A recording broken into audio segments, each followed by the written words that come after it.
44 vjeçari identifikuar si Violant Braçellari është autori i vrasjes së efektivit të policisë Enea Mekolli dhe plagosjes së policit tjetër Edison Adri. Ngjarja ka ndodhur gjatë një operacioni policor në lozhan të Maliqit për kapjen e 43 vjeçarit, i cili prej vitit 2017 ishte në kërkim për llogari të policisë së Vlorës. Autori Violant Braçellari cilësohet si një person i rrezikshëm, i njohur në zonën e Maliqit për ngjarje të mëparshme kriminale, ku dyshohet se ka qenë i përfshirë. Ngjarja ndodhi në orët e para të mëngjesit, kur forcat e policisë, pjesë e forcave shqiponja, po zhvillonin një operacion për kapjen e Braçellarit në zonën e thellë malore të Bodës. Gjatë afrimit pranë një stani ku ai qëndronte, autori ka konstatuar lëvizjet e efektivëve dhe ka hapur zjarr në drejtim të tyre. Si pasojë të shtonave, Enea Mekolli humbi jetën në vend, ndërsa Edison Adri mbeti i plagosur. Vetë autori është plagosur në dorë. Autori Violant Braçellari ishte një person me rrezikshmëri shumë të lartë dhe ndër vite i ka ikur 4 herë Eneas, sepse terreni i vështirë ja ka bërë të mundur. Për të ka patur një vendim gjyqësor për dënimin me 10 vite burg të Braçellarit për prodhim dhe shitje narkotikësh, i dënuar nga gjykata e Korçës në 2017. Dënimi lë në fuqi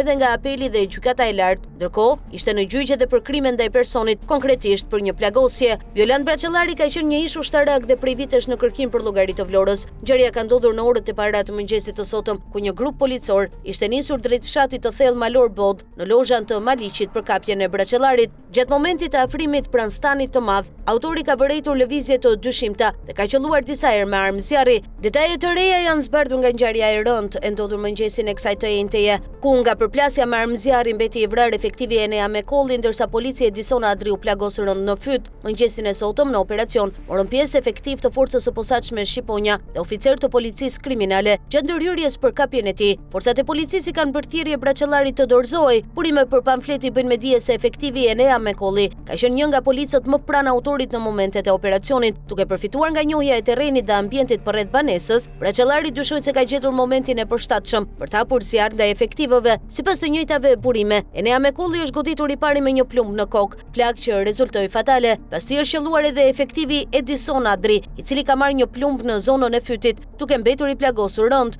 Menjëherë pas ngjarjes, Edison Adri është transportuar drejt spitalit të traumës në Tiranë, ku po merr trajtim të specializuar. Raportohet se gjendja e tij paraqitet e rënd. Gjatë shkëmbimit të zjarrit është plagosur edhe vetë autori i dyshuar, i cili ka marrë një plagë në dorë. Më pas ai ka hedhur armën e zjarrit dhe është dorëzuar para forcave të policisë. Ndërkohë, grupet hetimore dhe drejtues të policisë së shtetit ndodhen në vend ngjarje, ku po kryen veprimet procedurale dhe hetimore për zbardhjen e plotë rrethanave të ngjarjes.